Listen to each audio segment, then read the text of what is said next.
سلامونه او نیکې هیلې مې ومنئ درنو زده کوونکو، بیا هم د OPD اکاډمۍ زده کړو ته ښه راغلاست. خدای دې وکړي چې روغ او جوړ به یاستئ او تر دې دمه د صحت په کالیو کې په پټ وئ. د ریاضۍ ټولګی دی، د حساب برخه ده. تېره برخه کې موږ پنځم لوست پای ته ورسولو چې طبیعي اعدادو باندې بحث درلودلو. نن زموږ کوم لوست چې دی دا شپږم لوست دی، یعنې شپږم لوست کې موږ د اعدادو دویمه برخه باندې کار کوو چې دا کوم عدد دی؟ مکمل عدد یا هم کمپلیټ نمبرز دي. راځو مکمل عدد تشریح کوو چې دا څه دي. مکمل عدد چې کوم دی دا په دې ډول سره تشریح کیږي چې هر کله چې د طبیعي اعدادو، یعنې طبیعي عدد موږ تېر لوست کې ولوستل، هغه باید تاسو زده وي. هر کله چې د طبیعي اعدادو سیټ کې صفر شامل شي د مکمل اعدادو سیټ په نوم یادېږي. د مکمل اعدادو سمبول او سیټ په لاندې ډول سره دی. اوس به تاسو ښه پرې پوه شئ. لومړی خو سمبول زده کئ. هر چېرته چې تاسو مثلا تابعګانو کې سیټونو برخه کې یا هم داسې د ریاضۍ کومه بله برخه وه، تاسو ته وویل شول چې د اعدادو مکمل سیټ دی یا ډبلیو، نو دا معنی ورکوي چې ډبلیو کوم اعدادو سیټ ته ویل کېږي؟ مکمل یا هم کمپلیټ نمبرز. نو سمبول ډبلیو دی د مکمل اعدادو او سیټ په دې ډول سره دی. مثلا دا تاسو ګورئ تر دې ځایه پورې د طبیعي اعدادو سیټ دی، یعنې تېر لوست کې موږ زده کړل. خو دلته یو څه اضافه شوي، هغه څه دی؟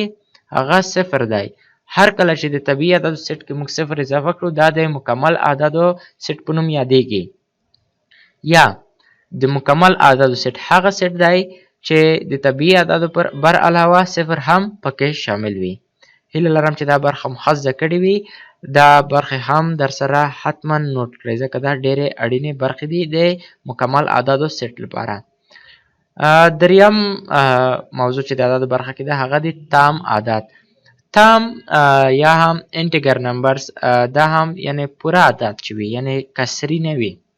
یعنې مثلا په دې ډول سره وي لکه 1 2 -2 -3، یعنې پوره وي، نیمه نه وي چې موږ مثلا ووایو چې 1/2 یا مثلا ووایو چې 0.5. دا باید څه وي؟ دا باید پوره وي. نو د پوره اعدادو سیټ چې کوم دی یا تام عدد چې کوم دی دا کوم عدد دی؟ هغو اعدادو ته ویل کېږي چې د اشیاو مکمل واحد وښیي. د اشیاو مکمل واحد څه معنی؟ یعنې تاسو که مثلا چېرته وایئ چې 5 دانې قلمونه، لکه موږ مثلا دلته وایو 5 قلمونه، دلته دا یو شی دی، یعنې یو څیز دی. څه دی؟ قلم. او 5 چې کوم دی دا تام عدد دی، یعنې د تام عددو له ډلې څخه دی. دلته پوره وښودل چې 5 قلمونه. یا هم مثلا تاسو وایئ چې -15 درجې هوا ده، یعنې هوا دومره سړه ده چې -15 درجې ده. نو دلته دا هوا تاسو ته په مکمل ډول سره وښودله چې څو ده؟ -15 ده. نو دا هم یعنې تام عدد له ډلې څخه دی. یعنې په دې ډول نه درته ښیي چې 0.15 قلمونه. که چېرې وویل چې 0.15 قلمونه نو د مطلب دا چې نیم قلمونه، چې دا هیڅ معنا او مفهوم نه لري. نو دلته تام عددونه کوم عددونه دي؟ هغه عددونو ته ویل کېږي چې د اشیاو مکمل واحد وښیي. تام عدد د آی په سمبول سره ښودل کېږي. هر ځای کې چې تاسو داسې سیټ ولیدلو چې مثلا په دې ډول سره لیکل شوی و چې آی مساوي دی، سیټ کې عدد لیکل شوی و، نو دا کوم سیټ دی؟ دا د تام عددو سیټ دی. بله خبره چې ډېره مهمه ده هغه دا ده چې تام عدد په عمومي ډول سره، یعنې په عمومي توګه په څو برخو باندې ویشل شوي دي؟ په 2 برخو باندې، یا هم په 2 ډوله دي. الف مثبت تام عدد، ب منفي تام عدد.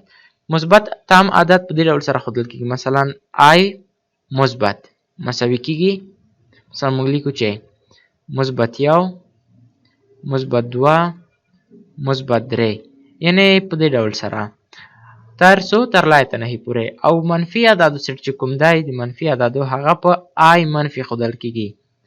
یا هم نیګیټیو انټیګر نمبرز، منفي تام عدد، لکه موږ وایو چې -1 -2 -3، او په دې ډول سره دا تسلسل یا هم ادامه مومي. نو دا زموږ د شپږم لوست موضوعات او زموږ شپږم لوست چې تاسو ته 2 برخې وړاندې شوې، مکمل اعداد او تام اعداد. دا برخې هم ځان سره په ښه ډول سره نوټ کړئ. په ښه ډول سره مرور پرې وکړئ او په ښه ډول سره یې ولولئ تر څو ښه پرې پوه شئ. بیا هم ستاسو له لیدو او اورېدو څخه یوه نړۍ مننه.